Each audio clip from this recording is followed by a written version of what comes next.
Bienvenidos a todos a Primer Cliente, el podcast de Novolabs Startup School, donde hablamos con emprendedores reales que están dando sus primeros pasos. No los que ya llegaron y salieron en las revistas y en los diarios, sino los que hoy en día están transitando su camino de construir un negocio desde cero. Soy Tomás Volonté, fundador de Novolabs, una startup school que justamente se encarga de acelerar el crecimiento de emprendedores latinoamericanos desde que tienen una idea hasta que lanzan su proyecto y consiguen los primeros clientes. En Novolabs, en los últimos años, acompañamos a más de 350 personas a lanzar proyectos en 18 países diferentes con un programa de 4 meses aplicando la metodología Novolabs y el sistema de validación paga. En cada episodio de este podcast, Primer Cliente, vas a conocer la historia de una persona como vos, que un día se decidió por emprender y crear un proyecto desde cero. ¿Cuáles eran sus miedos? ¿Cuáles eran sus desafíos? Y lo más importante, ¿cómo logró superarlos para conseguir clientes que paguen por su proyecto? Lo tenemos hoy a Martín Lipovetsky, fundador de Talentum. ¿Cómo andas, Martín? Encantado ¿Todo de bien, tenerte. Tony? ¿Se me escucha? Se te escucha perfecto. Un ¿Todo gusto bien? ¿Estás estar acá. contento de estar acá? ¿Tengo el lujo de ser el primero en entrevistarte o alguien ya te entrevistó antes? No, me entrevistaron una o dos personas, me parece. Pues me encanta. No me gusta ser el primero porque es mucha presión ser la primera entrevista, así que eso se lo dejamos a los demás. Contanos brevemente para la audiencia que ya hay 10 personas conectadas en vivo y después va a haber cientos viendo la grabación en nuestro canal de YouTube. Contanos brevemente, nada, quién sos, lo que nos quieras contar un poco sobre vos y después qué hace Talentum, que es el proyecto que hoy en día estás llevando, digamos, junto a tus socios. Ok, bueno, un gusto a todos. Yo soy Martín Lipovetsky, tengo 23 años y me considero un emprendedor serial. Me encanta emprender, me encanta el mundo startup. Brevemente, a los 18, cuando terminé el colegio, me metí a estudiar y al mismo tiempo hice mi primera startup, que después voy a contar un poco más. Y cuando entré en una aceleradora de startups, no entré en ese momento a Novolabs, lamentablemente, pero cuando entré en una aceleradora de startups, me di cuenta de que el mundo startup era lo que me gustaba, dejé de estudiar y bueno, lancé, fundí hasta llegar a Talentum. O sea, hice 2 startups antes de Talentum que salieron y fundieron y ahora creamos Talentum junto a mis socios y todo el equipo, que es una AI recruiter que lo que hace es participar en los procesos de reclutamiento como si fuera un reclutador más, en realidad un ejército de reclutadores, y trabajan codo a codo, chateando como si fuera una persona más del equipo, haciendo tareas del día a día. Antes de que empiece toda la era de agentes, hace como 2 años. ¿Cuál es el tipo de cliente hoy en día al que apuntan con Talentum? ¿Quién los está contratando? ¿Cuántos clientes tienen? ¿Qué nos podés contar un poco de eso? Ok, probablemente el tipo de cliente que te voy a decir ahora, en el momento en el que vean la grabación va a ser distinto, y si me preguntabas ayer también iba a ser distinto, pero tenemos como 4 grupos de clientes, 4 grandes casos de uso. En primer lugar, tenemos lo que es todo lo que es consultoría y empresas que se dedican a colocar talento en otras empresas. Entre ellas también entra la parte de staff augmentation, que staff augmentation es cuando una empresa como Mercado Libre quiere contratar 100 ingenieros, contrata a otra empresa que los contrate básicamente y que les pague el salario. Ese son tipo el primer caso de uso. El segundo caso de uso son empresas de retail en general que tienen búsquedas masivas porque tienen muchos locales que tienen que abastecer con talento. El tercer caso de uso son las grandes corporaciones que nos contratan para búsquedas profesionales, como por ejemplo las búsquedas de un analista, personas que tranquilamente podrían tener una oficina. Y el cuarto caso de uso son las SMBs o pymes que nos contratan para todo tipo de búsquedas, un poco de todo, desde búsquedas más de operarios para una fábrica hasta búsquedas más gerenciales.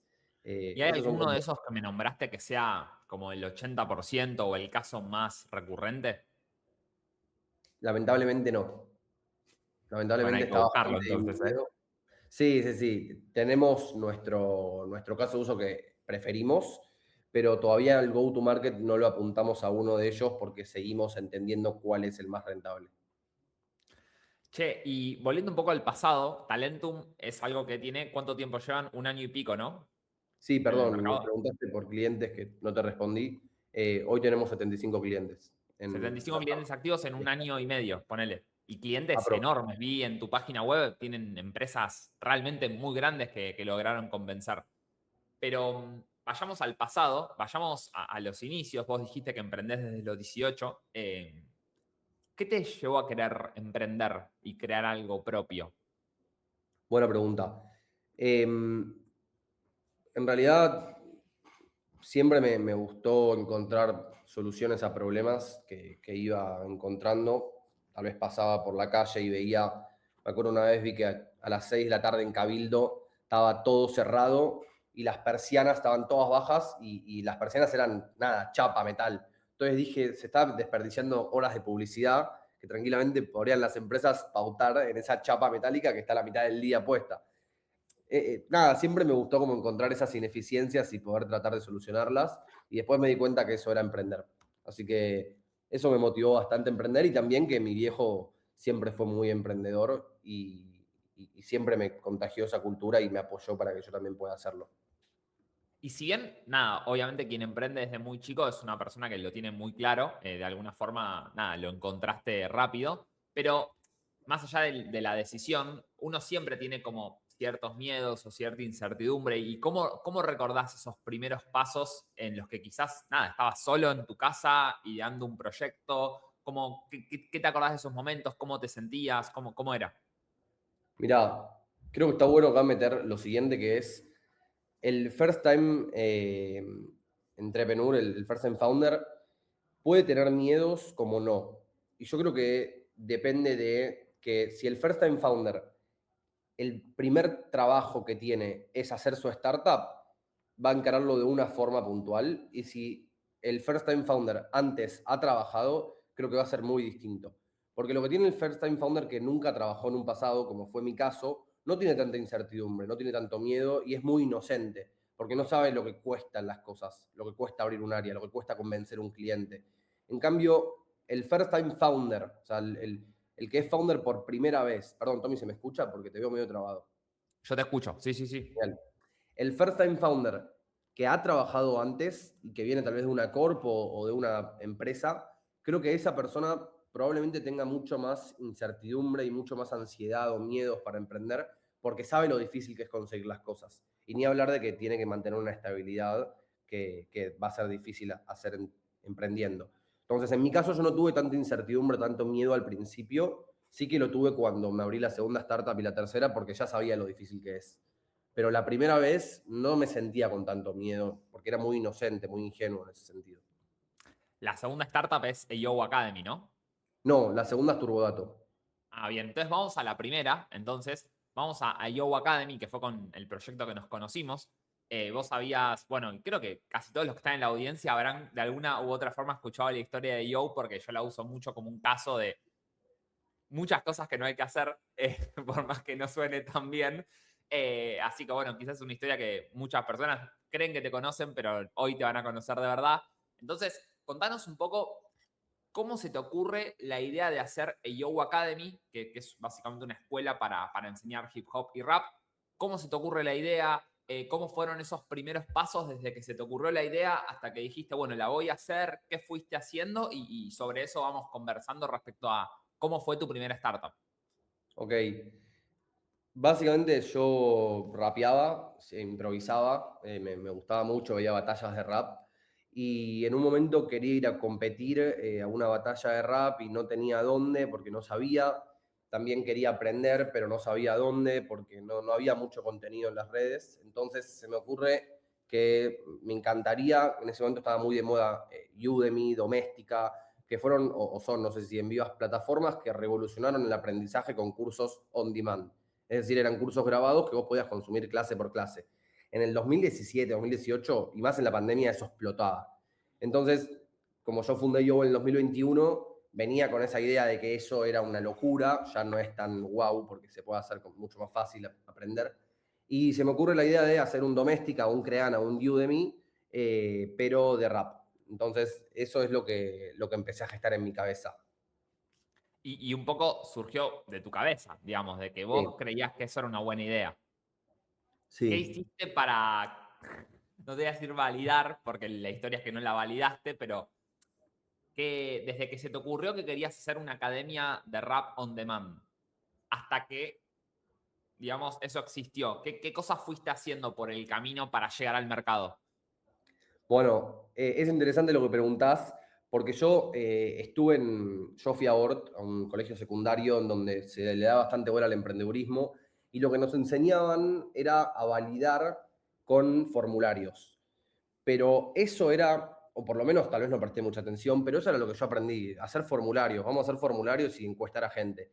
Entonces, mi gran meta fue, voy a encuestar a la máxima cantidad de personas posibles, que creo que es mucho más de lo que otro emprendedor hace al principio, tal vez muchas personas no encuestan, y yo encuestando me creía la superestrella y creía que con esa encuesta, si me la respondían, iba a tener toda la info.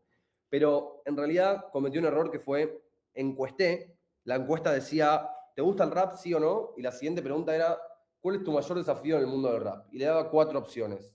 Aprender a rapear, compartir tu arte, etcétera, etcétera. Entonces, ni hablar de que lo super condicioné. El 40% me puso que el desafío era aprender a rapear, pero lo más importante, que era lo que ahora sé que en ese momento no sabía, era ¿cuánto te duele esto? ¿Qué, Claro. qué te causa esto realmente? Claramente no le podía preguntar si estás dispuesto a pagar por eso, pero esto es gran parte de tu vida, ¿cada cuánto lo practicas? Que son algunas cosas que aprendí en Novo y en ese momento me conformé con lo indispensable o lo mínimo que era preguntar si le gustaba el rap y cuál era su mayor desafío. Y eso fue todo y ahí yo vi la gran señal de oportunidad y me mandé a construir.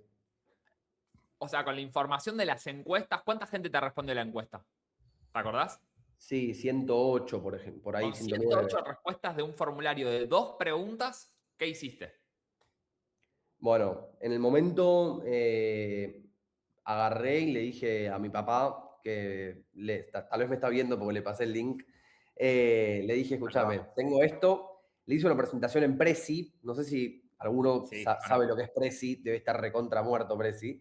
Le hice una presentación en Prezi, le mostré todo y mi papá, porque probablemente soy el hijo, compró con todo y dijo, esto está buenísimo, me encanta, no lo entiendo, pero te apoyo y me ayudó y me dijo, contá conmigo como inversor para lo que necesites.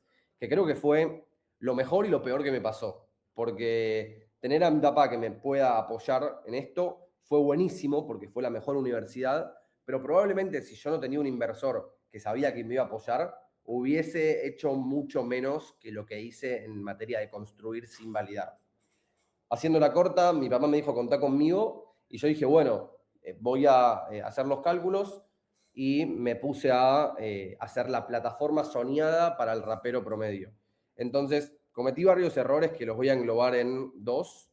El primero fue construí, o sea, claramente no validé nada, no hice un MVP, construí una plataforma de cursos on demand con pasarela de pago integrada, que en ese momento, en el 2021, integrar una pasarela de pago no es lo mismo que ahora, era el gran desafío de los marketplaces. Construí una plataforma en código, no había AI claramente para programar, y ese fue el primer error, porque tranquilamente podría haber pagado una SaaS, una Software as a Service, que me permita alojar los cursos. En ese momento estaba Teachable. Entonces yo me mandé a construir una plataforma, ¿Te contraté acordás un cuánto CTO, costó? Más o menos.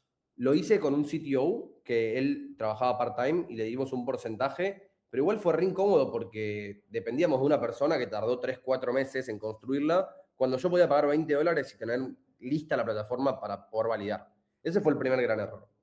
Y el segundo gran error fue, sin haber lanzado ni un curso al mercado, recordamos que mi plataforma era hacer cursos de rap, de música, de graffiti, beatbox, etcétera, para consumidores finales. Y sin lanzar un solo curso al mercado, grabé 35 cursos. 35 cursos, para que lo entiendan, es reservar 35 Airbnbs, comprar cámaras, luces y equipamiento, contratar 35 figuras de la música y pagarles por adelantado una plata para que accedan, invertir 3 meses con cada uno para generar un guión que tenga sentido y un equipo pedagógico que pueda acompañarlos, editar, que fue un gran costo. O sea, hice toda una tramoya y un montón de cosas sin haber lanzado el primer curso. Y cuando lo lancé, me encontré con que a nadie le interesaba. Entonces, los dos errores fueron construir mi ¿Cuánto tecnología. tiempo, para que la Sí. gente lo dimensione, desde que se te ocurrió la idea, cuánto tiempo tardaste en llegar al mercado entre la plataforma, grabar los 35 cursos? ¿Cuánto pasó hasta que te expusiste a buscar el primer cliente? Me da vergüenza, pero no lo vea ningún inversor actual de Talentum, pero 2 años. ¿2 años? Sí. Ah, Sí, sí, sí. pensaba que era menos. Me acordaba 18 meses. Ok, No, ok. no, más. Desde, te digo fechas, desde el 4 de enero del 2021 fue cuando arranqué con mi socio a hacer tipo, la primera call y lanzamos el 13 de abril de 2023. Más de 2 años. Y lo que puedas contar de cuánto tuviste que invertir en ese camino. $35.000 cada parte. O sea, mi socio $35.000 y mi papá pobre $35.000. Que fue lo que me valió mi universidad. Está bien. Aprendizaje más rápido igual, ¿eh? Sí, Ok, o olvidate. sea, casi $70.000 y 2 años para llegar al mercado. ¿Cuál fue la estrategia de lanzamiento y cuáles fueron los resultados? No hubo estrategia de lanzamiento. En realidad sí, le pagamos una agencia de marketing y una agencia de branding. Hicimos el mejor manual de marca, el mejor logo, el mejor Instagram, pautamos todo. Y la estrategia era que lleguen, Dios a ver proveerá. qué pasa. Sí, ¿Y qué rezarle a pasó? O Dios sea, para que lanzaste y la primera semana, lanzamos, ¿qué hicimos pasó? pauta y llegó la primera venta. No me voy a olvidar, nunca lo llamaba mi papá. Fue una venta en ese momento, $3.000.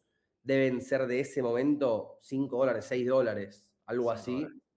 $5. Y el CAC, o sea, el costo de adquisición de ese cliente habrá sido $1.000, literal. Eh, y Perdón. Eh, está bien, es un podcast sobre lo que no hacer, entonces está bien que lo cuente. No, o sea, si calculás lo que invertimos en pauta, nos llegaron 3 clientes en un mes, de $4 o $5. Fue un desastre, un desastre. Se habrá perdido plata por lo menos 1 año y pico, se perdió plata sin parar, sin parar. Che, y nada, en este contexto, y esta es la parte que sí me acuerdo porque es la que viví, en este camino, en estos últimos, o sea, vos lanzaste y después de lanzar, me acuerdo que nos encontramos en un evento, nos pusimos a hablar, me dijiste un poco lo que te pasaba y long story short, terminaste ingresando a la segunda edición del programa de Novo.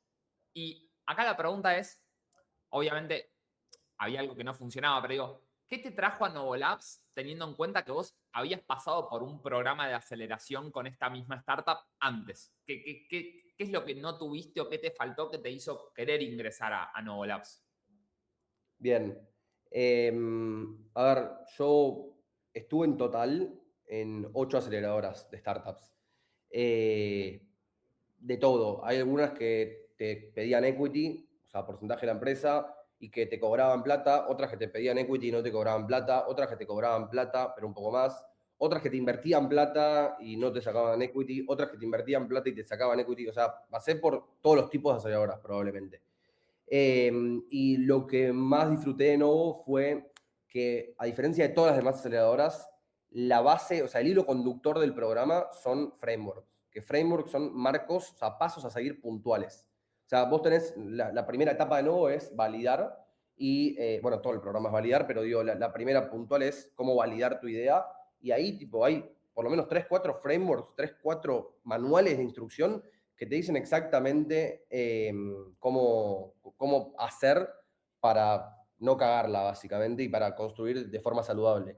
Entonces, eso fue como, no lo sabía antes de entrar, honestamente. Entré al programa porque me encantaban las aceleradoras, pero no voy, y lo digo sin ningún tipo de chamullo, porque le recomiendo a mucha gente no. Me volvió loco eso, que habían templates y cosas puntuales que hacer. Entonces, no estaba más solo.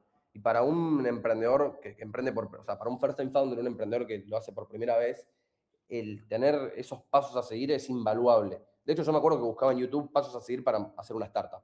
Eh, y real, me acuerdo el video, era un chabón con un pizarrón malísimo. Eh, entonces, eso fue lo Y, mejor, para mí eso es invaluable.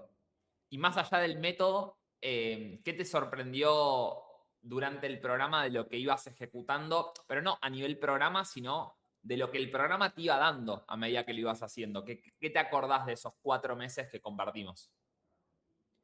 Bueno, en primer lugar, algo que me encantó fue la cercanía que tuvimos Tommy con vos y con Dami. O sea, que el hecho de que me puedan dar sesiones 1 a 1 para mí fue invaluable.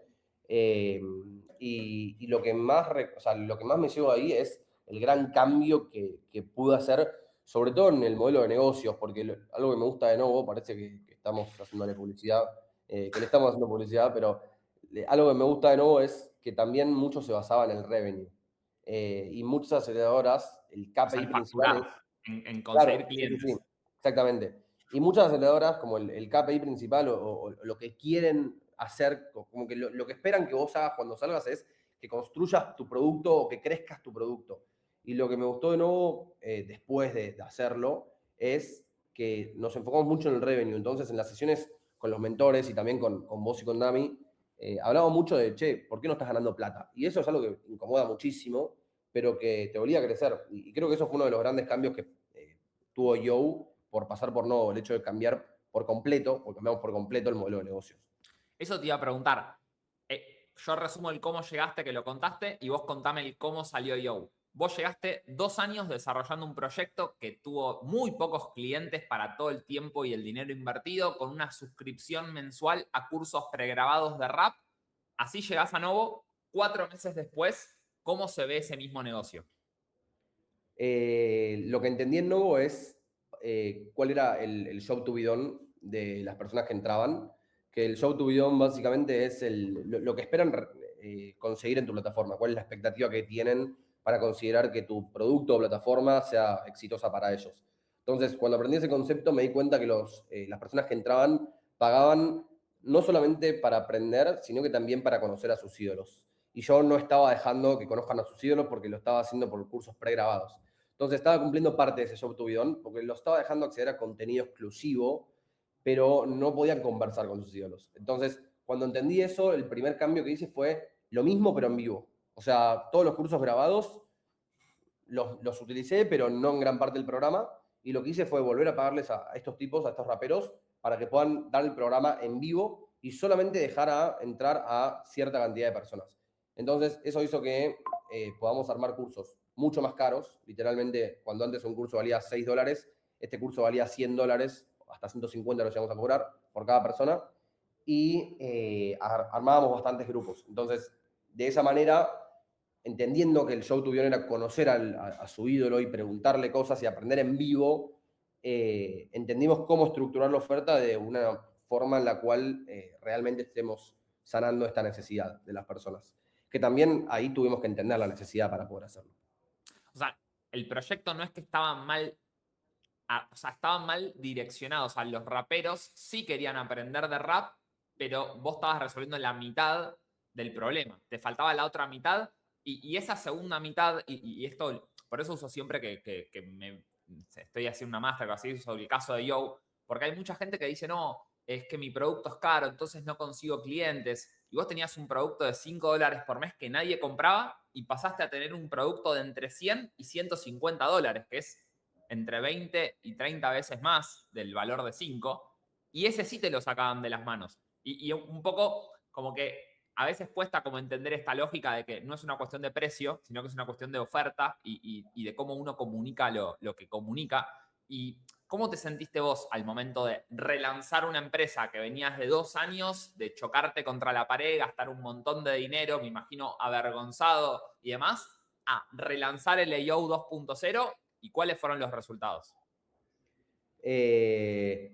Primero sí, o sea, me moría de vergüenza de que tenía de entender todos los errores que hice, fue muy incómodo, que creo que es en parte por qué emprender es tan difícil, porque te pega el ego todo el tiempo. O sea, me pegó mucho al ego, me bajó mucho en parte el autoestima momentáneamente, el entender que hice todo mal tantas veces. Eh, y cuando entendí eso y lo pude aceptar por entender lo que estaba pasando y tener conocimientos que antes no tenía, eh, pude diagramar esta nueva oferta con la cual me sentía mucho más cómodo ya yendo a la oferta y entendí también que no tienen, el precio es muy distinto que el valor. Y el valor está totalmente determinado por el valor percibido de la audiencia, del usuario final.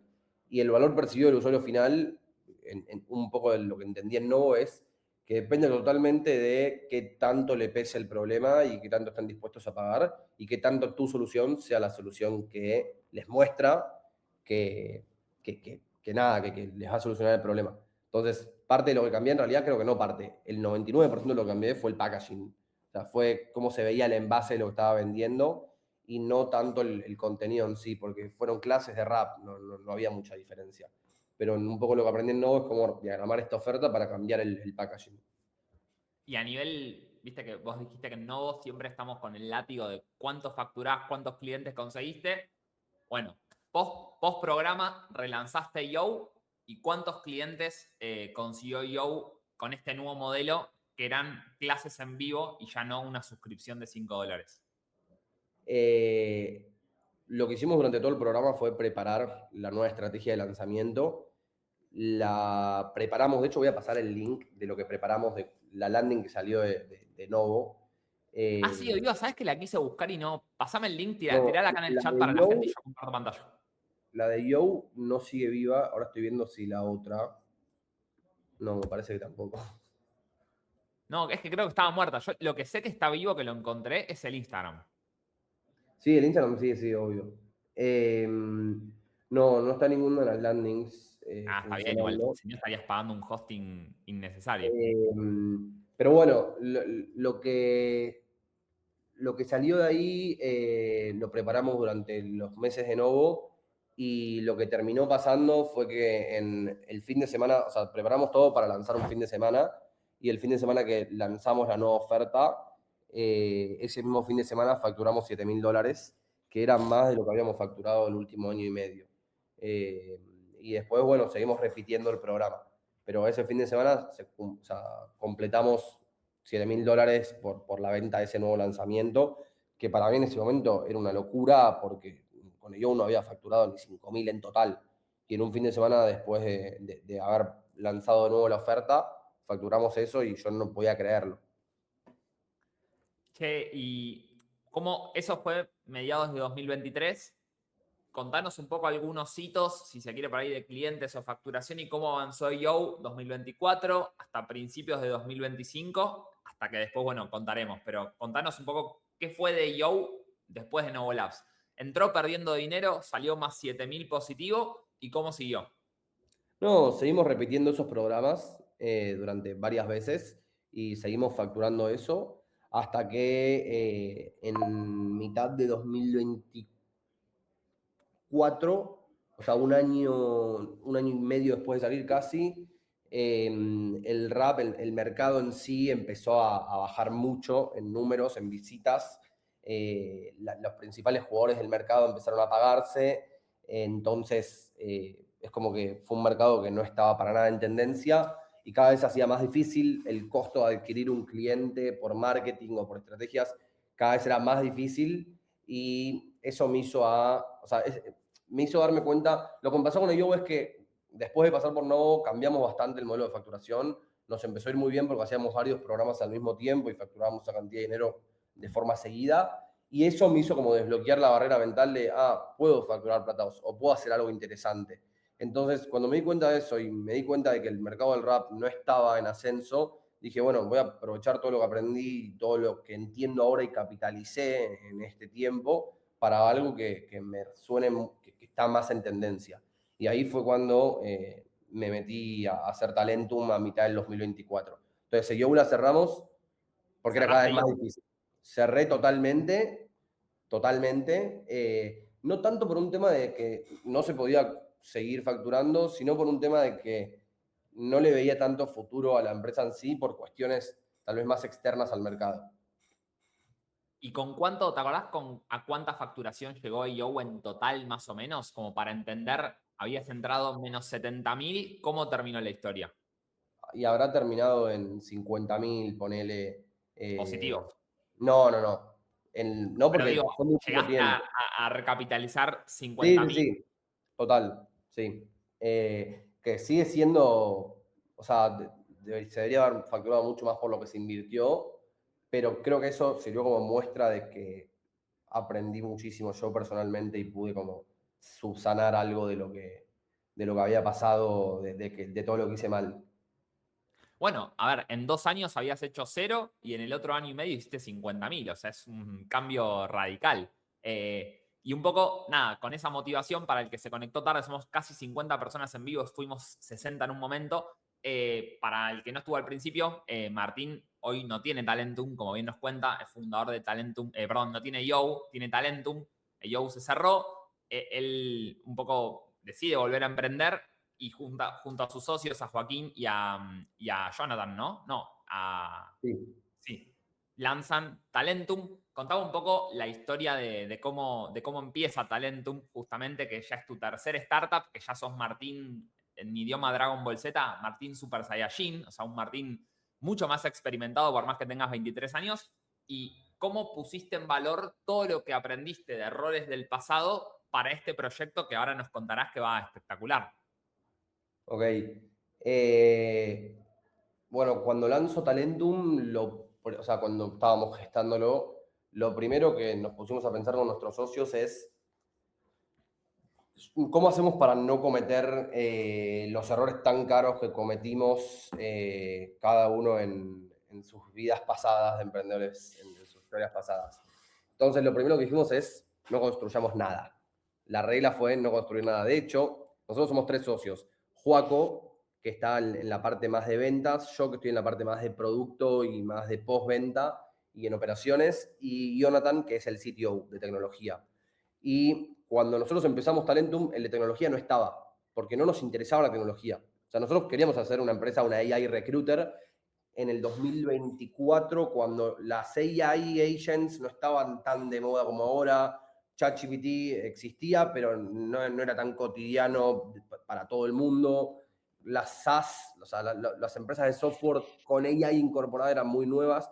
Entonces dijimos, queremos hacerlo, pero no vamos a construir nada. A tal punto de que no tuvimos técnico.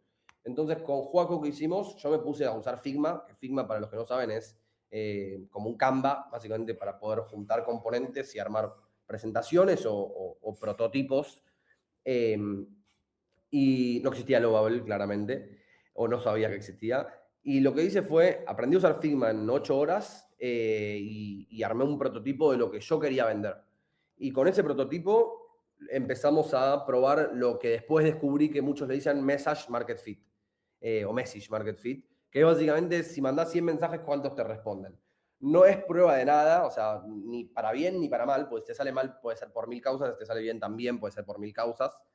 Y lo que hicimos fue eso, o sea, hice un Figma, al mismo tiempo que yo hacía un Figma, Joaco, mi socio, tuvo el objetivo de conseguir reuniones con clientes. Habrá conseguido 32 reuniones, de las cuales 8 empresas nos dijeron que cuando esté listo el producto querían pagar. Entonces, con eso dijimos, bueno, acá hay algo. Y ahí fue donde nos animamos a llamar al técnico, que ahí sí ya tenía sentido. Antes de Sí, entrar en la parte de construcción, desde que empezaron Talentum en conjunto, ¿cuánto tiempo estuvieron hasta hacer esas 32 reuniones de venta sin nada que ofrecer, más que una idea? ¿Cuánto tiempo les tomó? 2 semanas. 2 semanas. O sea, fue un sprint, fue un proyecto de 2 semanas en los que yo me comprometí contra mi socio a tener el Figma, a tener el prototipo, que lo puedo mostrar, es un asco, y puedo mostrar Talentum hoy. Déjeme que lo busco mientras, pero yo me comprometí a tener el prototipo y mi socio se comprometió a conseguir las reuniones con los clientes. Entonces, con eso fuimos a la guerra y tardó 2 semanas. Deme un segundo que quiero mostrarlo Y porque en 2 semanas me van a ya reír. tenían claridad, por lo menos, de que algo había como para explorar, que no era simplemente una idea loca, sino que de 32 personas, el 25% dijo que estaría interesada en pagar cuando el producto esté terminado. Sí, sí, sí, Y sí, ahí un exacto. poco, ya con esa validación, digamos, de mercado, recién ahí, y después de haber hecho 32 reuniones de venta sin producto, se ponen a buscar el CTO. Es música para mis Sí. oídos, ¿eh? Comparto pantalla. Por favor. ¿Están preparados? Esto creo que nunca se lo mostré pero a nadie, ni a mi novia, A ver. ni a vos, todavía vos no te lo mostré tampoco, pero es un asco. Lo diseñé yo. Este fue mi primer proyecto en Figma. Dígame si se ve. Ahí está. Perfecto. ¿Se ve? Sí. Bueno, el que diseña en Figma me estará puteando, porque lo que hice fue, miren el quilombo que hice. Lo que hice fue literalmente simular. En realidad nosotros no le decíamos al cliente que esto no funcionaba, le decíamos que funcionaba, pero que estaba en desarrollo. Pero en realidad no funcionaba. Lo que pasaba era, esta era la primera pantalla en donde se podía tipear y buscar, por ejemplo, estoy buscando tal cosa, y lo que pasaba era que yo pasaba, tipo ponía enter, y pasaba a la próxima slide. Y ponía enter y pasaba a la S. Ponía enter y pasaba a la No, fase. buenísimo. Y así, no me preguntes cómo estuve, fíjense, tipo, el quilombo que es, show me A, show me A, Sí, show sí, me A letra C. carácter por carácter. Claro, y así termina siendo show me a sales leader with experience in B2B SaaS, creo, in SaaS, who made. Bueno, nada, le voy a poner el final, pero fíjense todo el quilombo. Mi primer diseño en Figma, no me puteen. Y terminaba esto: show me a sales leader with experience in SaaS who has led teams of 20 people. Entonces nosotros simulábamos que esto funcionaba. Le dábamos enter y lo que aparecía era esto. Un poco más de zoom. Básicamente cuatro perfiles. ¿Cómo, perdón, Tommy? No, nada, ahí, el zoom, perfecto. 4 perfiles y decía quién era cada uno y tiraba como que estos fueron los resultados. Entonces acá estaba el famoso aha moment o el wow effect, en donde el cliente no podía creer que yo puse esto y se encontraba esto. Que ahora parece una estupidez porque hay miles de plataformas que lo hacen, pero en early 2024 esto era una locura. Y acá cuando cliqueabas a uno podías empezar el proceso y nada, ya directamente contactarlo por LinkedIn, varias cosas que actualmente son Talentum. Poner Todo las esto preguntas que era querés que haga. falso para el que medio que no lo enganchó. Todo esto era una pantalla de humo. Esto no existía, era simplemente para poder tener la reunión de venta y que el cliente se pudiera imaginar de qué le estaban hablando, ¿no? Sí, exactamente.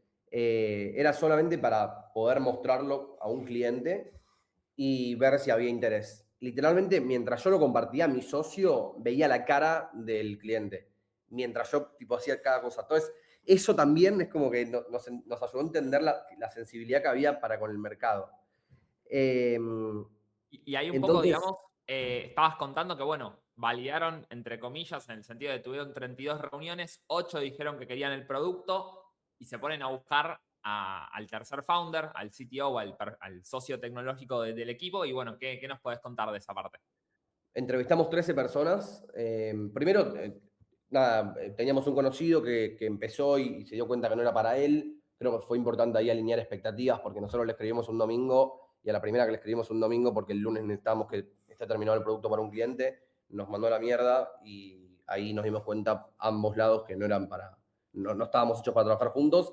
Y ahí fue cuando entrevistamos 13 personas y una de ellas es Jonathan, que tuvo tan manija que dijo, bueno, la semana que viene voy a la oficina y nos conocemos presencial. Entonces, nos conocimos presencial, esto fue un jueves, y le dijimos, para el lunes necesitamos el producto. Si lo podés hacer, o por lo menos, o sea, claramente un modelo mínimo viable, si podés traer algo, seguimos conversando. Nosotros teníamos algunas cartas, como por ejemplo, que teníamos un inversor que quería poner plata si el producto funcionaba bien, que teníamos varios clientes como en ese momento el Banco Credit Corp de Perú, que es uno de los bancos más grandes de Perú, que había dicho que le gustaba. Entonces lo apretamos a Jonathan, actual CTO, y le dijimos, para el lunes tenés que tener esto, si tenés algo para mostrar, seguimos charlando.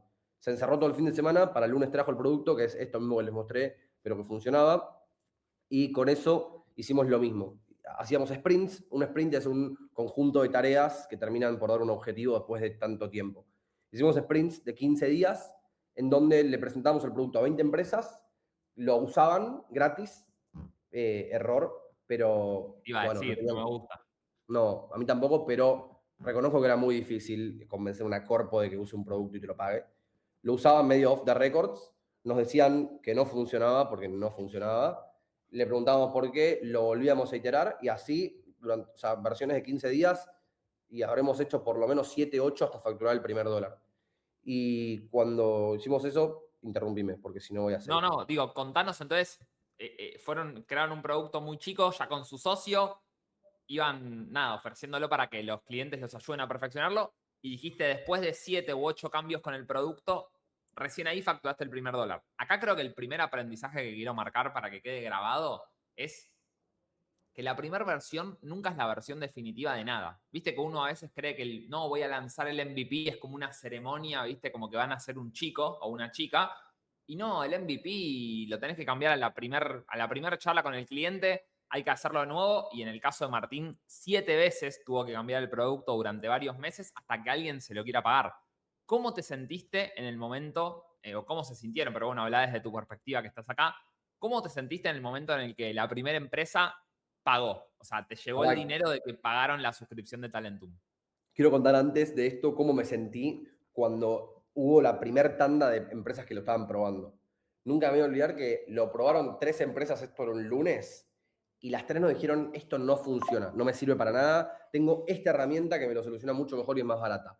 Y ahí nos caímos a pedazos, tipo dijimos, no, pensábamos que estábamos a punto de ser súper millonarios y las primeras 3 empresas que lo probaron realmente en su día a día nos dijeron que no funcionaba. Y ahí es como que fue la primera gran lección que es, no es lo mismo que un cliente te diga que quiere usarlo y que le solucionaría la vida, a que lo termine usando, lo termine destinando el tiempo y la plataforma le dé exactamente lo que necesita. Eh, Eso por un lado. Después de muchas versiones, en donde un poco la pregunta que puede surgir es, ok, ¿qué hacían en esas versiones? ¿Cómo decidían qué cambiar? Bueno, nos decían exactamente qué es lo que no estaba funcionando, qué es lo que generaba fricción, y tratábamos, al principio decíamos que sí a todo, y después tratábamos de entender qué nos lo estaba diciendo porque le estábamos dando derecho a opinar y qué estaba diciéndolo porque realmente le imposibilitaba un flujo de su día a día. Eso yo no encontré todavía ningún paso a seguir para entender cuál es una y cuál es la otra. Creo que es hablar muchísimo con muchas personas y entender cuáles son los patrones que existen. Si hablas con 10 personas y 7 te dicen lo mismo, probablemente ahí haya algo. Pero también el hecho de aprender a no decir que sí a todos los cambios porque es muy difícil. Pero bueno, teniendo eso en cuenta, iteramos 1000 veces y en un momento dijimos, basta de cambiar, vamos a decirle cuánto vale a todos los clientes, si quieren pagar, pagan, si no, no, y listo. Como para dejar de darles derecho a opinar, porque si no, no le cobras nunca. Y en ese Y, momento, cuántos clientes lo estaban utilizando cuando se pusieron firmes con cobrar? lo hice la pregunta, 20, de los cuales nos 20, pagaron 20 12. empresas, perfecto. 20 empresas, sí, sí, 20 empresas grandes.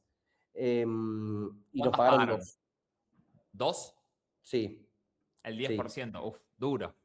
Duro, pero pará, si vos decís, te pagó el 10% sobre las reuniones que agendaste, está bien, banco. Tipo, leads en frío, que pagó el 10%, zafa. Ahora, el 10% sobre free trial es muy bajo. Tipo, debería ser mínimo 40-50%. Y teníamos el 10%. Pero nos motivó mucho, porque antes teníamos el 0. Muy lindo. ¿Y cómo fue, Eh, digamos, hoy tienen 75 clientes, un año después de eso? ¿Qué fue qué fue lo que ajustaron o aprendieron que les permitió ganar esa escala? ¿O qué aprendieron, mejor dicho? ¿Y de cuánto es la suscripción promedio actual? ¿Por cliente? O por. Sí, En sí, realidad, sí, por cliente. cobramos por usuario. Hay algunas empresas que tienen 10 usuarios, otras que tienen 20, otras que tienen 2 o 1. Y por Mm. usuario cobramos average entre 300 y $500. Eh, O sea, ¿en cuánto están de MRR? Hoy Si estamos se en puede, cuarenta no sé si mil. se puede decir. Sí, sí, se puede decir. ¿Cuánto? 40.000, 42.000. En un año y medio ya Sí, están facturando 42.000 por mes con la suscripción de Talentum. sí. Y ya son En realidad, rentables, ¿verdad? ¿O están ahí? sí, sí, somos rentables por bastante. En realidad, cobramos aparte una implementación por cada cliente, entonces facturamos un poco más por mes, pero eso es lo que es recurrente. Pero ¿qué nos dimos cuenta? O sea, ¿cómo pudimos, cómo fuimos entendiendo para qué lado ir? Primero, algo que creo que es clave es copiarse de la competencia, pero con criterio. Voy a contar breve lo que aprendí. Teníamos un desafío técnico muy importante, que no importa, era un desafío técnico, no quiero aburrirlos de algo que no podíamos lograr, y queríamos inventar la rueda. Y en un momento paramos con mi socio, estábamos cenando, porque hicimos como nosotros hacemos cada tanto un gabinete de crisis, en donde cuando está cayendo todo nos juntamos y lo resolvemos. Hicimos un gabinete de crisis, nos juntamos y dijimos, ¿qué está pasando acá? ¿Por qué no lo podemos resolver? Y no sé si se me ocurre a mí o a uno de mis socios entrar a la competencia de Estados Unidos, que es enorme, y dijimos, a ver cómo lo hacen. Nos dimos cuenta cómo lo hacían y literalmente, Tommy, en 24 horas lo resolvimos. Porque nos dimos cuenta, por hacer ingeniería inversa, tipo, de ver cómo lo hacían básico, y ahí nos dimos cuenta de que fuimos unos boludos porque quisimos inventar la rueda y armar cosas que no tenían sentido armar. Y cuando nos dimos cuenta de que era mucho más simple, eso nos marcó la diferencia. y empezamos a copiarnos de la competencia en un montón de cosas con criterio y mejorar en otras cosas también. Pero creo que eso fue una de las cosas que aprendimos de cara externa y de cara a internamente. Una de las cosas que aprendimos es a priorizar el tiempo de desarrollo. O sea, dejamos de construir features que no movían la aguja y empezamos a construir solamente contra lo que los clientes necesitaban para pagar. De hecho, muchas veces, y lo seguimos haciendo, mostramos un prototipo, o sea, lo mismo que hicimos la primera vez de hacer un prototipo y después que nos paguen, o sea, y después hacerlo, pero ahora contra facturación. O sea, mostramos un prototipo de algo que sabemos que lo podemos hacer porque estamos en otra etapa de producto y nos tienen que pagar la implementación y el costo de hacer eso y lo hacemos sin problema. Entonces, o sea, y así agregamos una feature, esa es nuestra forma de agregar features. Y hoy por hoy, ¿cuánto les toma desde que hacen un primer contacto con un cliente hasta que más o menos ese cliente ya se decide a pagar? Depende del tipo de cliente. Un corporate, o sea, una empresa, por ejemplo, tenemos de cliente a Pérez Companc y fueron por lo menos 6 meses, 7 meses de conversaciones casi cada 2 semanas. Pero después tenemos clientes que son más chicos que tal vez tardan 20 días en cerrar. Excelente. Ahora, bueno, hay varias preguntas del chat, bastantes, que ahora te voy a ir haciendo una por una, pero antes de entrar con las preguntas del chat y cualquiera que quiera dejar su pregunta, es el momento de empezar a escribirlas por el chat. Te voy a leer 3 frases que me gustaría, nada, decir lo que vos quieras al respecto de cualquiera de ellas, y si alguna preferís no responder, podés elegir no responder. La primera frase es una que escucho bastante seguido, más de lo que me gustaría, que es: ya conozco bien el mercado, trabajé ahí durante varios años, ¿por qué debería perder el tiempo validando mi idea en lugar de construirla?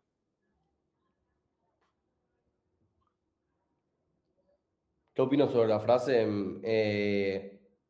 Creo que creo que igualmente, o sea, no es lo mismo ser usuario que ser fundador de algo así. Y creo que si conocés la industria y tenés contactos, con mucha más razón tenés que validar. Hay algo que vos me dijiste, Tommy, antes de que yo entre a Novo, que me quedó para siempre, que es, cuando vos haces una startup, vas a invertir los próximos 5 años de tu vida en eso. Entonces, si te vas a casar con una persona, no vale la pena conocerte durante 2, 3 semanas, tomar un par de tragos. Entonces, no hay excusa para no validar. Eso es lo más rápido que se me ocurre. Otra, necesito más tiempo para perfeccionar mi idea antes de dar el primer paso con el proyecto. Voy a decir la típica que es: si no te da vergüenza no es un MVP. Eh, Igual hay un montón de casos que tal vez vale la pena, porque tal vez hay casos en donde estás haciendo deep tech o biotech y obviamente tenés que hacerlo, pero en la mayoría de los casos de plataformas SaaS B2B, a software que se le vende a empresas, me parece que es mejor que dárselo a una persona y que lo use y que te caiga a palos. Creo que es mucho más rápido que intentar encontrar la fórmula secreta. Y última, y ya entramos con las preguntas del chat, que ahí lo veo a Tincho, a Susana, Valen, Fabián, Rocío, Ramiro, etcétera. La última pregunta antes de la sección del público es: ¿por qué debería alguien confiar en Novolabs si Instagram está lleno de gente que vende esos cursos? Yo no veo a nadie que venda algo como Novolabs, pero entiendo que sí, Instagram está plagado de gente que vende cursos. ¿Por qué deberían confiar en Novolabs? En primer lugar, porque no se vende la mayoría de cursos te venden estatus y te venden como un aspiracional, y Novo te vende algo puntual que es algo lograble, no está en facturar X plata por mes, sino que te vende construir tu MVP en 4 meses y lanzarlo al mercado y conseguir tus primeros 10 clientes. Algo que debería poder hacer cualquiera en 10 meses, en 4 meses, perdón. Entonces creo que la primera razón es esa. La segunda razón es porque Dami y Tommy construyeron más de 80 MVPs en conjunto con sus clientes, cuando eran una software factory, cuando vendían software. Entonces creo que más que nadie conocen cómo hacer un MVP y qué es lo que tiene que tener. Habrán visto fracasar cientos de empresas, tanto colegas como clientes de ellos. Se habrán equivocado 1000 veces. Eso en segundo lugar. Y en tercer lugar, la diferencia que tiene Novo con otras aceleradoras y con otros cursos en general es que realmente te dan el paso a paso y es algo que yo pasé por la primera versión de Novo, por la segunda versión de Novo, perdón, y no sé por cuál irán ahora. 17. Tremendo. No, Bueno, ahora 18. van por la 18 y he tenido gente que recomendé para cada versión y no hay ninguna versión que sea igual a la anterior en cuanto a contenidos. Entonces, me encanta que va cambiando muchísimo los contenidos que dan porque va evolucionando en función del mercado y no es como la mayoría de cursos grabados o cursos en general que son iguales que hace 6 años. O sea, un curso que es igual hace 6 meses ya no funciona. Vamos a abrir el chat con el público. Voy en orden, que me parece interesante. Primero, Tincho Serra, que escribió cuando estabas contando el tema del lanzamiento de Yo o el dinero, pone, si hoy hicieses lo mismo, o sea, hoy en 2026, con la tecnología del 2026 y lanzaras a Yo, ¿qué cambiarías en cuanto a construir a Yo hoy? Muy bueno esto de la pregunta en el chat, en la pantalla. ¿Qué cambiaría si tuviera que construir de nuevo Yo? O sea, lo pienso casi todas las semanas. Lo primero, entendería, o sea, más como internamente, entendería si vale la pena hacerlo y validaría sin MVP ni siquiera. Lo primero que haría es entender el tamaño de mercado que tiene y 4 aristas. Uno, qué tan grande es el mercado, que el mercado básicamente es cantidad de personas que existen en el mercado, cantidad de empresas que existen en el mercado, por la plata que podrían pagar por año por tu producto. Entonces entendería si es grande o no. En segundo lugar, qué tanto, si tienen un problema, si ese mercado realmente tiene un problema.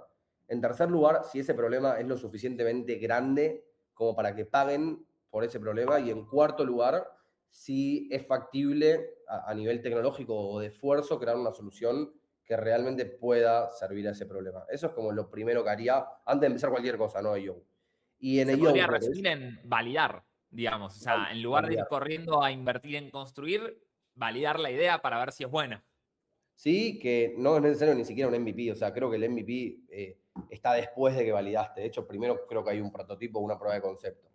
Pero si tendría que construir yo sí o sí, porque me ponen un arma en la cabeza y tengo que construirla, lo que haría es, en vez de hacer la tecnología y el software, ni siquiera la codearía, o sea, ni siquiera la haría con Lovable. Pagaría una SaaS por $20 que me dé la infraestructura, porque no justo una academia virtual, yo no sé los proyectos que tiene cada uno, pero si pueden pagar una SaaS para hostear la tecnología en principio, mejor. Y en vez de hacer 35 cursos, hubiese hecho uno. Y con menos de $1000 y 2 semanas, validaba. Que es un poco lo que hice con Talentum cuando volví a lanzar, pero sin los $1000. Che, acá Susana pregunta, ¿y qué te sostuvo en ese tiempo en el que yo perdía? O sea, ¿cómo te mantuviste en el camino? Bueno, primero, mi familia me apoyó muchísimo. O sea, mi papá, yo cada vez que le contaba lo que estaba pasando, me hablaba de las historias de Mercado Libre y de cómo perdió plata a 7 años. Algo que tampoco está bueno romantizar, lo de perder plata a 7 años, pero mi papá me apoyó muchísimo en el proceso. Mi mamá también. eh, Eso me apoyó muchísimo y me sirvió mucho para hacerlo. Y después también entender que todos los emprendedores exitosos se medían por la cantidad de fracasos, sino por la cantidad de éxitos. Y eso es una frase hecha, pero es real. O sea, es imposible que no fracases en lo que hagas, en un deporte o en una empresa. Y entender eso que aún fracasando es como que lo veía como parte del proceso. Y después, algo que una vez me dijo mi papá, que me parece una frase muy buena y se la digo al equipo de Talentum en varios momentos, es una historia que es, hay 4 personas en un laboratorio y la nada entra otra y ve que están todos los científicos festejando. Entonces la persona que entra pregunta, genial, ¿encontraron la cura o encontraron lo que buscaban? Y los del laboratorio le respondieron que no, que estaban festejando porque ahora sabían qué es lo que no había que hacer. Entonces, creo que también es festejar cuando uno no encuentra una solución porque es parte de entender por dónde no ir y eso también te sostiene. Muy bueno. Sí, la familia es clave para mí. O sea, tener a alguien que por más que te vaya mal, te levante y te escuche y no te quiera matar. Acá Valen García me hace una pregunta que está buena. Dice, si tuvieras que decirle 3 cosas fundamentales a un emprendedor que quiere empezar, ¿cuáles serían? En primer lugar, que no se compare, con el resto, porque, porque es muy dañino ver que los demás ganan más plata que uno y que se esfuerzan menos. O sea, me pasa todos los días. Veo que mi alrededor gana más plata que yo y que se esfuerza menos y que se puede comprar más cosas. Y es una cagada, porque digo, ¿para qué laburo 14 horas por día y sabiendo que todo está en contra de uno? Entonces, lo primero diría que uno que no se compare porque cada uno tiene su camino y también parte de emprender es poder sacrificar cosas para después poder tener más grandes, porque tal vez el que abre un local de ropa va a ganar más plata en el corto plazo o mediano plazo, pero no tiene un éxito, no se puede vender a otra empresa, no puede captar un evento de liquidez por todo lo que hizo, sino que depende del día a día. Y cada uno tiene su proceso y sus expectativas. Ese es el primer consejo.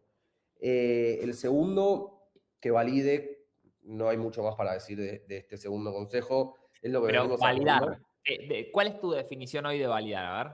Validar es poder entender las cuatro cosas que dije. Si hay un problema, si el problema es tan grande como para que haya gente dispuesta a pagarlo, si es factible hacerlo y si toda esta gente que tiene el problema es grande, o sea, es un tamaño de mercado grande, hay mucha gente que tiene el problema, como para poder hacer que esto sea un negocio, porque hay que facturar plata, es para lo único que se crean los negocios. Entonces, esas cuatro ejes para mí es validar, después no tengo ni idea de la teoría.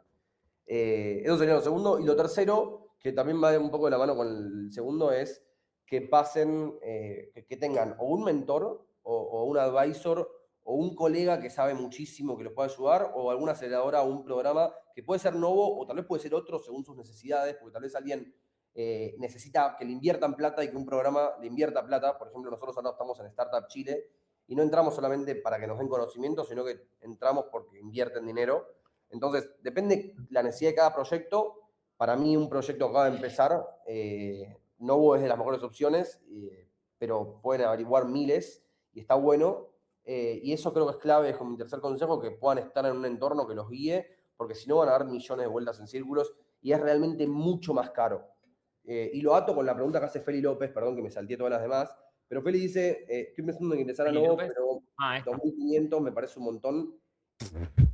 O sea, en realidad, un poco atado al tercer consejo es, lo más caro de todo es perder años o meses y energía y plata en un proyecto que no vale la pena. Y lo que te ayuda Novo o una aceleradora de startups es a validar que no vayas a perder ese tiempo. Y en caso de que estés en buen camino, te ayuda a que tengas muchas más chances de éxito. Entonces, 2.500 al lado de no perder toda la plata que podrían perder, creo que es muy barato. O sea, si yo hubiese invertido $2.500 antes de empezar a emprender, probablemente no hubiese después invertido todas las decenas de miles de dólares, que en realidad no lo invertí yo, lo invirtió en parte mi papá, que fue mi inversor, y en parte mi socio, no hubiese invertido todo ese capital porque hubiese validado mucho más temprano. Entonces me hubiese ahorrado 3 años de mi vida y mucho capital. Entonces 2.500 es mínimo, mínimo al lado de lo que representa ir en buen camino, aunque sigue siendo plata, pero me parece baratísimo al lado de lo que te da cualquier programa. Y más Novo. Acá está Ro Caruso, que dice, de las entrevistas que hiciste con clientes, entiendo que con Talentum, ¿a qué cosas decís que hay que prestar atención? Porque yo estoy también en esa etapa de validación. Perdón que repita, pero o sea, lo que a mí me gusta mucho el framework de Novo, que es el framework que es el paso a seguir que te da Novo, que es que no preguntes acerca del problema, sino que preguntes acerca de su vida, de su proceso. Por ejemplo, yo le vendo AI o sea, agentes de reclutamiento, copilotos de reclutamiento, a equipos de reclutamiento. Entonces, mis entrevistas con Talentum, yo lo que hacía, que usé el framework de Novo, fue preguntarle cómo es un día a un reclutador. No le hablaba sobre el pain que yo resolvía y sobre mi producto y la típica pregunta de, ¿usaría este producto si existiese? No, o sea, lo que yo pregunté es, ¿cómo es tu día y qué te genera más problemas?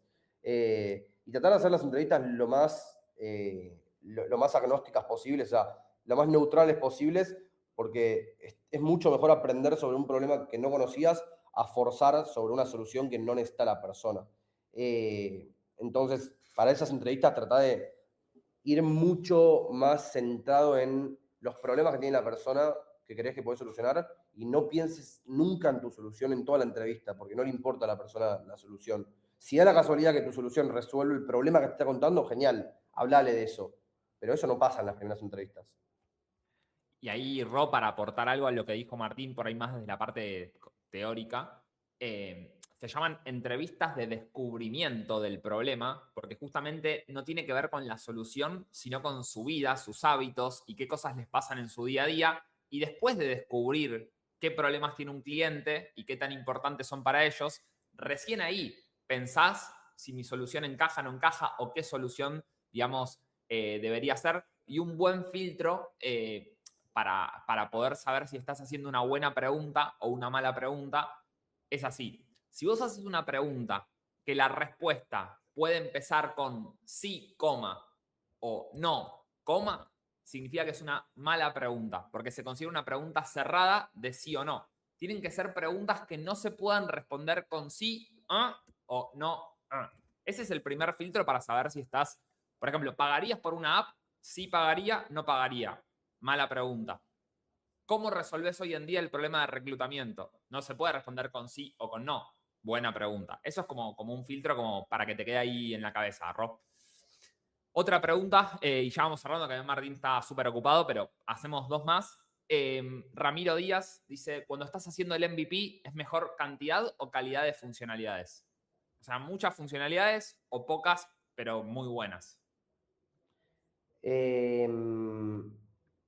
No me parece que un MVP se defina por funcionalidades, ni por calidad o por cantidad. O sea, el MVP debería ser lo suficientemente usable para detectar si en un proceso de tu cliente lo podés solucionar. Lo que yo sí recomiendo acá, bajándolo bien a tierra, como para no dar una respuesta inconclusa, porque detesto cuando en los podcasts escucho eso, es que el MVP, o sea, vos vas a resolver probablemente un gran proceso de tu cliente. Por ejemplo, si le resolves a freelancers todo su trabajo, le vas a resolver probablemente desde cómo consigue clientes hasta cómo les cobra, hasta el CRM donde traquean a todos sus clientes. Eso es como la gran visión. Y a mí me parece que un buen concepto de MVP es tratar de encontrar un pequeño proceso que sea el que más duela y tratar de ese pequeño proceso resolver por lo menos alguna partecita de ese proceso, pero que tengo bien bajado a tierra el scope. No haría ¿Y más en de una. Talentum cuál fue ese pequeño proceso? Nos equivocamos con cuál era el primero que había que hacer, pero Pero ese ¿cuál terminó pequeño siendo? Digo, si vos tuvieras que hacer EO desde cero, ¿cuál es el primer talentum. pedacito que harías? Talentum. Talentum. El primer pedacito que hice fue poner un prompt y que puedan encontrar reclutamiento y que puedan encontrar personal. Porque pensé que el gran problema era que no encontraban personal. Y después me di cuenta que el problema no era que no encontraban personal, sino que tenían que contactar a uno por uno y hacerle preguntas repetitivas, tipo cuánto querés ganar o si podés trabajar en tal lugar. Y nos dimos cuenta de que el pain real era automatizar esa ida y vuelta con el candidato. Entonces la funcionalidad que terminó ganando fue poder hacer que puedan, con un solo clic, lanzar una campaña por LinkedIn y por mail que contacte a esas personas y que la AI pueda preguntarle algunas cosas. Es un proceso chiquito que si lo tendríamos que hacer desde cero, lo hacemos en menos de 2 días, de hecho lo pueden hacer si quieren, va codeándolo, y que va a resolver un pequeño problemita. Después lo que va a terminar pasando es que te vas a tener que dar cuenta que si vos resolvés, este es el proceso, y resolvés esto, vas a tener que integrarte con la herramienta que resuelva esto y con la herramienta que resuelva esto, porque si no van a tener que estar aislados en tu plataforma. Pero para probar un par de veces, con resolver ese problemita está buenísimo. Después ves cómo te conectás y en dónde llega el proceso anterior y en dónde llega el después. No sé si me metí muy profundo. Empezar chico. O sea, no querer tener muchas funcionalidades, sino descubrir de todas las que podrías construir cuál es el primer dominó que te permite entrar para tirar el resto de dominós. Hay una pregunta que está muy buena, que medio que me parece interesante, de Luis Zavala. Luis es emprendedor de Novolabs, edición número 17, si no recuerdo mal, creo que casi seguro que 17, y pregunta, ¿en algún momento pensaron en abandonar la idea? ¿Y qué les motivó a no hacerlo con Talentum? Obvio. Todos los meses. No, ya no tanto, pero. Ya no tanto, pero sí, al principio sí. Pensamos en pivotar en un momento, en cambiar de idea. Sí, llegamos a todo el tiempo pensar si realmente había demanda, si podíamos lanzar algo que valga la pena. Tuvimos distintos desafíos que pensamos que no íbamos a poder solucionarlos, tanto técnicos como no técnicos. Hubo momentos en donde nosotros levantamos inversión y hubo momentos en donde pensábamos que no íbamos a poder levantar y que íbamos a morir. Miles de momentos en donde queríamos abandonar o pensábamos que no íbamos a poder seguir. ¿Y cuál era la repregunta? Que, No, ¿y qué los motivó a no hacerlo? ¿Y qué nos motivó a hacerlo? Creo que es muy personal de cada founder. A mí ¿Y en tu caso? personalmente me motiva mucho el grupo de trabajo. O sea, me motiva mucho la gente con la cual lo hago. Eso es como algo que me deja muy tranquilo, que me siento resolver desafíos con personas que están igual de involucradas que yo. Entonces creo que el equipo es muy importante porque aparte es donde haces catarsis. O sea, yo varias veces, un día de semana a las 8 de la noche, en la oficina llamé a mi socio y le dije, mirá, me estoy sobrepasado con esto. Y eso me sostuvo bastante para no abandonar y me motivó bastante. Tengo miles de motivos, pero creo que eso es muy importante. Y acá GL pregunta, ¿cuál fue tu inspiración? Si es que hubo alguna inspiración. Por ahí es Sí. muy ambigua la pregunta. eh, ¿Cuál fue mi inspiración? Mira, fue cambiando, pero una que es constante es, a mí siempre me gustó ayudar a emprendedores, pero nunca tuve, ni creo que tengo todavía el track record como para hacerlo. Lo que me pasó es que al dar tantas vueltas en círculo, me motivó siempre poder ayudar a que otros no lo hagan. Por eso me gusta tanto Novo y mando tanta gente a Novo. Eh, y una de mis motivaciones fue poder lograr construir algo grande para poder después ayudar a otros con ese conocimiento. Y después, obviamente, que ahora fue mutando y un poco también me interesa que esto vaya bien por un tema económico, por un tema de que me gustaría hacer un exit, vender la empresa y poder con ese dinero generar otras nuevas startups. Y después me motiva mucho también resolver problemas y ver cómo los clientes se regocijan usando la plataforma humildemente, o sea, cómo disfrutan o cómo eso le genera un ascenso en el trabajo, cosas así.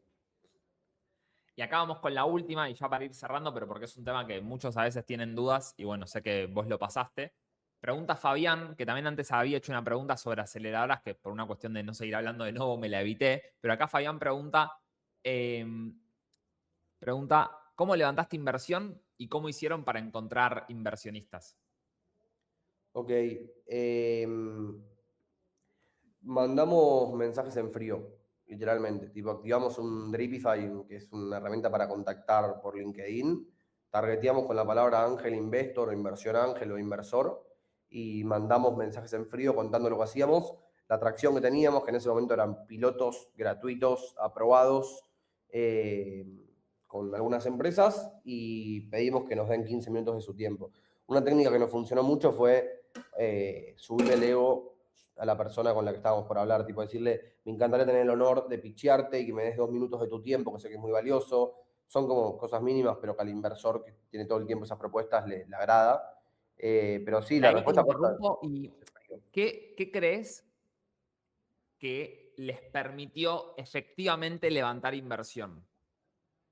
Porque una cosa es frío. que te quieran escuchar y hablar con todos, y otra cosa es que después de que vos cuentes lo que cuentes, te digan que sí. ¿Qué es lo que vos sentís que los hizo, que los convenció a los inversores de querer participar? Te puedo decir lo que nos dijeron ellos, ¿Sí? porque lo que yo pienso creo que no vale tanto la pena decirlo porque es una opinión que no es tan redundante, pero lo que nos dijeron ellos fue que invirtieron en el grupo. Se dieron cuenta que éramos tres jóvenes de 21 años en ese momento, 22 años, que estábamos todo el día en la oficina hasta las 8 de la noche, quemándonos la cabeza, que veníamos de hacer cosas interesantes, de hacer startups que fueron interesantes. Entonces creo que eso los convenció y eso es un poco lo que nos dijeron. Y por otro lado, que habían cosas que funcionaban muy similares en otros mercados que validaban que podía existir una demanda interesante. ¿Cuánto habían levantado? Sí, porque fue público, yo no me acuerdo el número, no me gusta mentir. Sí, levantamos una pre-seed de 300.000. 300.000 dólares, excelente. Bueno, última pregunta, pero porque me parece interesante y de verdad, gente, basta de última, pueden ir al canal de YouTube. Ahora les voy a compartir el LinkedIn de Martín por si le quieren mandar un mensaje y la siguen por ahí. Pero ya para ir cerrando, hay una pregunta que es muy larga de Diego, pero el punto es que él dice que lo más difícil siempre es empezar, como que suena bien lo del modelo de negocios, el MVP, como que hay muchas cosas para hacer, pero que lo más importante es empezar y cómo ganar claridad sobre qué pasos hay que dar para empezar. Estoy leyendo la pregunta.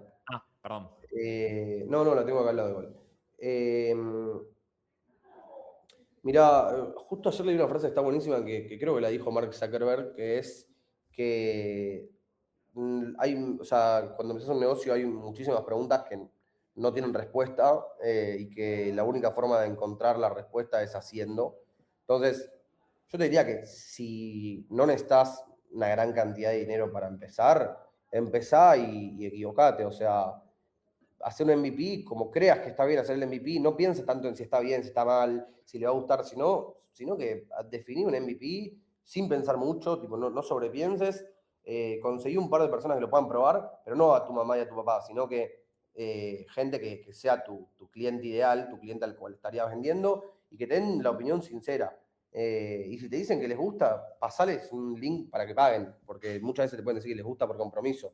Creo que no hay que hacerse muchas preguntas, sino que, ¿cómo cobro? No tengo ni idea. Voy a pensar, o sea, siempre y cuando haya un modelo de negocio detrás, ¿cuánto cobro? Si cobro en cuotas o si cobro todo junto por adelantado, si cobro 60 o 90. Yo qué sé, nosotros cobramos, la primera versión la cobramos $60 por usuario y hoy hay algunos usuarios que los cobramos 500, otros 300, otros 900, depende qué tipo de usuario sea, pero va cambiando. El otro día hablé con un founder que vendió una startup en $700 millones y me dijo que no existe una versión correcta del precio, que hasta el último día de operación no tenían ni idea cómo poner el precio.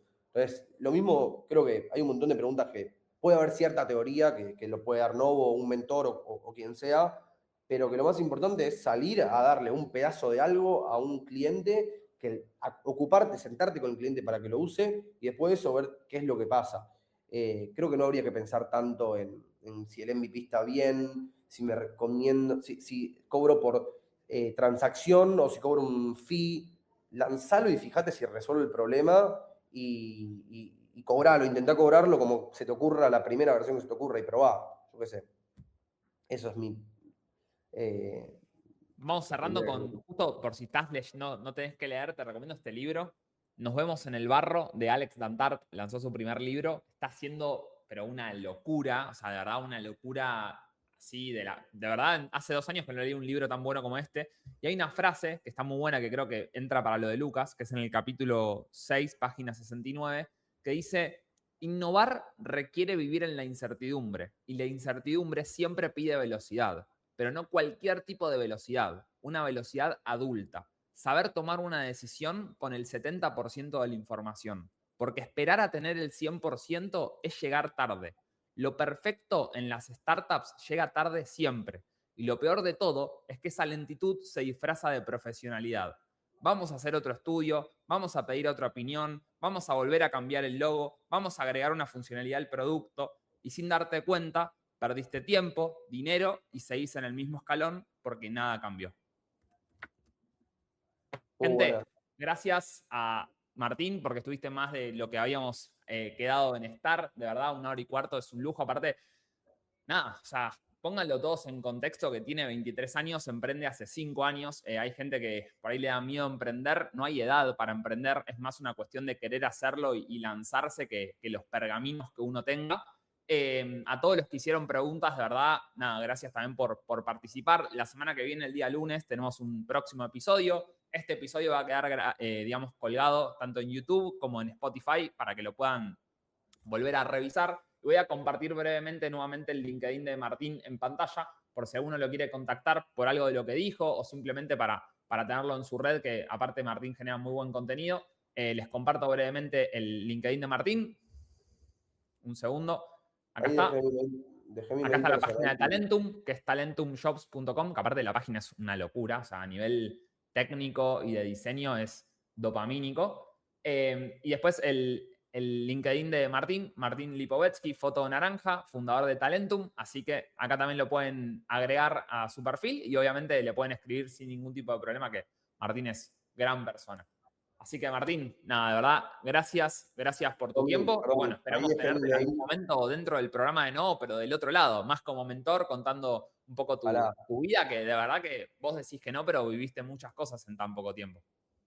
ojalá se pueda ser mentor. Dejé mi mail personal ahí por si quieren, que es martinlipo1@gmail.com, por si me quieren ahí contactar por lo que sea. Excelente. Bueno, vamos cerrando acá. Así que abrazo grande a todos, de verdad. Y bueno, nos vemos en el próximo episodio. Muchas gracias.